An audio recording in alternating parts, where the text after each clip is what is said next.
আমি দেখতে পাই না।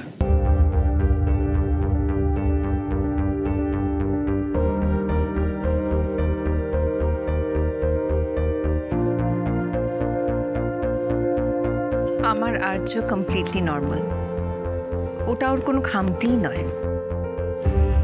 কিন্তু শুধু শুধু তোমার চোখে মা, বাকি সেরকম কেন ভাববে বলো তো? দেখো আর্য, আমরা কিন্তু ব্যাপারটা এইভাবে ভাবিনি। তুমি যে একজন ব্রিলিয়েন্ট ফটোগ্রাফার, কলকাতা শহরে এরকম কজন আছে বলো তো? তুমি সত্যিই গুণী। কলকাতা শহরে তো শখে অনেকেই ফটোগ্রাফি করে, কিন্তু তুমি যে জায়গাটা অ্যাচিভ করেছো, এতে গুণের কিছুই নেই। ফটোগ্রাফি তো আমি সেই ছোটবেলা থেকেই করি, অভ্যেস হয়ে গেছে। শুধু তফাৎ একটাই, 3 বছর আগে আমি চোখে দেখতে পেতাম, আর এখন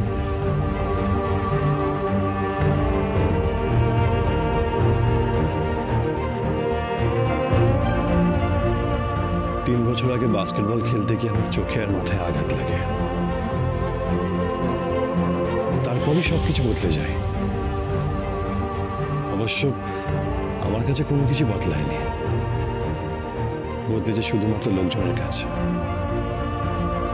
সবাই বলে একজন অন্ধ কিভাবে ছবি তোলে, কিভাবে ফটোগ্রাফি করে, কিন্তু তারা জানে না এর একটা টেকনিক আছে, যেটা 3 বছর ধরে আমি রপ্ত করেছি। আসলে ইচ্ছে থাকলে সবকিছু করা সম্ভব। আমি ছবি তুলতে ভালোবাসি, এটা আমার কাছে শেষ কথা। এরপরে যে বাধা আসুক না কেন, আমি সব বাধাকে ওভারকাম করবই। I am totally impressed Arya, totally impressed. Arya আমার ছেলে বলে বলছি না, মানুষ হিসেবে আর্যর মনটা খুব বড়, ও খুব ভালো মানুষ। আরে নিশ্চয়ই নিশ্চয়ই, তা নইলে কি আমি এত তাড়াহুড়ো করে আপনাদের সাথে যোগাযোগ করি? আর্য আর আমার মেয়ে মঞ্জিরা দুজনকে ভারী মানাবে, যেমন যেমন আপনাদের মিষ্টি আর আমাদের মার্বেল। ও, তোমাদের মার্বেলের ব্যবসা আছে বললে না? হ্যাঁ ঠিকই শুনেছেন। আসলে ওই চাকরি করতে হয় বলে আমি একটা করি। আমাদের আসলে ওই মার্বেলেরই ব্যবসা। আমাদের 7 পুরুষের গদি বড় বাজারে সেই ইংরেজ আমল থেকে। ও আচ্ছা, বেশ বেশ। বলছি, আর্য সম্বন্ধে যদি আপনাদের আর কিছু জানার থাকে জিজ্ঞেস করতে পারেন। না না, আমি আর কি জানবো। এবার তো আপনাদের সকলের আশীর্বাদ নিয়ে আর্য আর মঞ্জিরার চারা ত্যাগ করে দেওয়া, ব্যাস। আমার একটা ছোট্ট অনুরোধ ছিল, বলছিলাম যে যদি পাকা দেখাটা আগে সেরে নেওয়া যেত, তাহলে মা লক্ষ্মীকে আমরা একটু দেখতে পেতাম। পাকা দেখা মানে ওই আর কি, ওই দুবারই নিকট আত্মীয়রা এক জায়গায় হতাম, আর আমাদের কুলদেবতা একটু আশীর্বাদ নিয়ে। অবশ্যই অবশ্যই, আপনারা বরঞ্চ এক কাজ করুন, ওই একটা ভালো দিন দেখে আমাকে জানান, আমি আছি।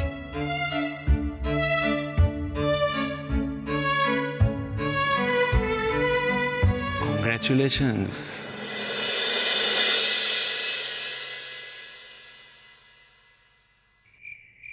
কাকি, ও কাকি, ও ডার্লিং কাকি। এই কে রে? কে? এই মুখ পোড়া, তুই কি বললি রে আমার? আমি তো কিছু বলিনি তো। ওটকে একদম শিয়ানাগিরি করবি না। আমি ভেতর থেকে স্পষ্ট শুনতে পেলাম তুই আমাকে ডার্লিং মার্লিং কি সব বললি। হি বাবা, কি বলছো বলো? অত কঠিন কথা আমি কি বলতে পারি বলো? আমার সব দাঁতগুলো খুলে খুলে পড়ে যাবে না? নেকা, এই দাঁত না কেলি আমাকে বল, কি করতে এসেছিস এখানে, কি কাজে? আমি তোমায় কিছু দিতে এসেছি। কি মানে ওই যে আগের দিন দুধের টাকাটা নেবে না নাকি? বাবা, এ তো তস হয় না, টাকা পেলেই হলো। হ্যাঁ, 500 টাকা। কি দেখছিস? শকুনের মতো কি দেখছিস তুই ওখানে? ওই তো চা। হ্যাঁ, না কিছু নাই কাকি, এটা কিন্তু তুমি ঠিক করলে না। আমি তোমাকে এতগুলো টাকা দিলাম, আর তুমি আমাকে শকুন বলে দিলে, হ্যাঁ? ছি ছি ছি ছি ছি ছি। আমাকে তুমি মৌমাছি বলো, হ্যাঁ, বোমরা বলো, আমি তো খালি গুনগুন গুনগুন করি, কই কোনোদিনও ছবল তো মারিনি। এই শোন, তোর কাজ হয়ে গেছে, তোর মেলা ফচর ফচর আমি একদম শুনতে চাই না। বেরো বেরো এখান থেকে। এই এখন তো তোমার কাজ মিটে গেছে, আমি তো বেরোবই। এমন ভাব করছো যেন আমি তোমার চুমকির দিকে। ওকে, খবরদার বলে দিলাম, চুমকির দিকে যদি মুখ তুলে তাকাস না তুই, ওই নোড়া দিয়ে তোর মুখ ভেঙে দেবো। দেবো না, হ্যাঁ, তোমার চুমকির দিকে তাকা তোমার বয়েই গেছে। তুই লক্ষ্যের যোগ্যী হতে পারবি চুমকি? বললাম না আমি নখের যোগ্য হতেও চাই না, কিন্তু যার আমি নখের যোগ্য সে তো সেদিন অ্যাক্সিডেন্ট করেছে, আর সেই জন্য নাকি আমি দায়ী কাকি? হ্যাঁ, তোকে আবার এসব আজেবাজে কথা কে বললো? না আমি নাকি দুধের টিন ফেরত দিইনি, সেই জন্য নাকি সেটা আনতে গিয়ে চারু অ্যাক্সিডেন্ট করেছে।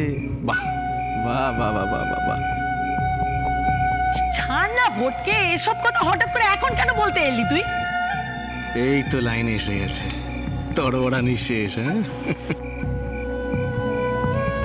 না মানে আমি বলতে চাইছিলাম যে আমার চারু, মানে তোমাদের চারু সে তো এখন শহরের কোন বাবুর জন্য রাস্তায় গিয়ে দাঁড়িয়ে থাকে গো। একবার ভাবো তো, এগুলো কি ঠিক? কার না কার জন্য দাঁড়িয়ে থাকে, আর যদি কিছু হয়ে যায়, শতগুলো তো গৃহস্থ ঘরের মেয়ে তারপর পাড়া ঘরে মুখ দেখাতে পারবে তো। ভোটকে, তুই কি বলতে চাইছিস স্পষ্ট করে বল না আমাকে। কত টাকা লাগবে তোমার? চারুর জন্য তোমার কত টাকা লাগবে তুমি শালি সেটা আমায় বলো। কি এলো রে? এমন ভাব করে করছিস যেন বাড়িতে টাকার গাছ লাগিয়েছিস। তুই টাকা ফেলবি আর চারু সঙ্গে সঙ্গে মা গো। হ্যাঁ মা, এই দেখো মা, চা এনেছি। ভালো করেছিস মা, খুব এই মুখ পোড়াটার সঙ্গে কথা বলতে গিয়ে না আমার মাথাটা পুরো ধরে গেল রে মা। যা মা, যা তুই ভেতরে যা তো মা, যা যা বাবা, একটু সুখ দুঃখের কথা না বলে চলে যাবে। আস্তে আস্তে আস্তে আস্তে আস্তে আস্তে জিভটা পড়ে যাবে তো, আস্তে। ফটিকদা, তুমি কি চা খাবে? হ্যাঁ, আমি তো চা খেতে খুব ভালোবাসি। ভালোবাসিস না তো যা না, পাড়ার মোড়ের দোকান থেকে গ্যাটের করে খরচ করে চাটা খেয়ে নে। আমাদের এখানে খেতে এসেছিস কেন? বাহ বাহ, তুমি তো হেভি গিফটে। সরি চারু, যা তো, তুই হাতের কাজগুলো সেরে নে তো মা। এই সংটার রং তামাশা দেখতে তোর কোনো লাভ হবে না। যা মা, যা ভেতরে যা, যা। চলে গেল তো। এবার তুইও দুধের দামটা দিয়ে এখান থেকে কেটে পড়, তা না হলে কিন্তু নোড়া দিয়ে তোর মাথাটা এক্ষুনি আমি দুভাগ করে দেবো। কি বাবা, তুমি দেখছি হেভি ডেঞ্জারাস। হ্যাঁ, আচ্ছা আমার একটা কথা বলো তো, সবসময় তো রেগে দেখো কেন তুমি? যে কথাগুলো বলতে এসেছিলাম সেগুলোকে শেষ করি, তারপর তো যাবো। কথা কিসের কথা? ওই যে চারুকে তুমি যেটা বলে। 10,000। হ্যাঁ, 10,000। 10,000? হ্যাঁ, দিতে হলে দে, নাহলে কোর্টে কেন? 10? আচ্ছা ঠিক আছে, কেন পুরো 10।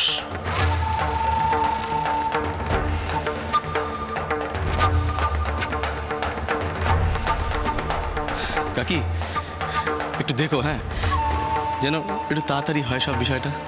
পাখি যদি ওদিকে ফুরুত হয়ে যায় তাহলে কিন্তু। আসছি কাকি, হ্যাঁ, আসলাম।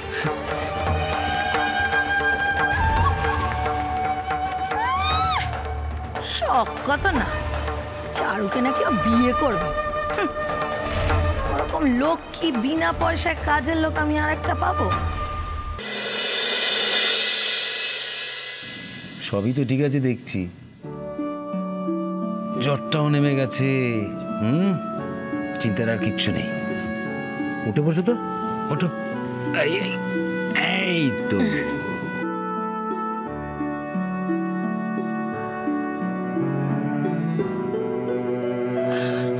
মুখটা বড়ই বিশ্বাস লাগছে রে ভানু। ওই জ্বর জারি হলে ওরকম একটু হয়, দু একদিনে দেখবে সব ঠিক হয়ে যাবে। দাঁড়াও, আমি বরং চারুকে দিয়ে একটু ওই নিম বেগুন পাঠিয়ে দেবো না, স্বাদ ফিরে পাবে। চারুর কথা যত ভাবি ততই আমি নিজেকে দোষী রে ভালো। মেয়েটার যে আমি কত বড় সর্বনাশ করলো। চারুর মা গত হওয়ার পর চারু সর্বক্ষণ মা মা বলে কাঁদত। আর তোরও তো একটা লক্ষ্মীর দরকার, নইলে সংসারটা সামলাবে কে? আর মেয়েটাকে মানুষই বা করবে কে? তাই তো ঝুম্পার সঙ্গে তোর আমি বিয়ে দিলুম। ঝুম্পার একটা মেয়ে ছিল, ভাবলুম চারু মা বোন দুজনকেই পেল, তোরও সংসারটা ভরল। কিন্তু কোথায় কি হিতে বিপরীত হয়ে গেল। ঝুম্পা চারু সৎমা হয়েই রইল, মার হতে পারল না। ছাড়ো তো পিসি, ওইসব কথা ছেড়ে দাও। এইসব করে তো 10-15টা বছর কেটে গেল, হ্যাঁ, বাকিটা বছরও কেটে যাবে। ঝিরে বাতি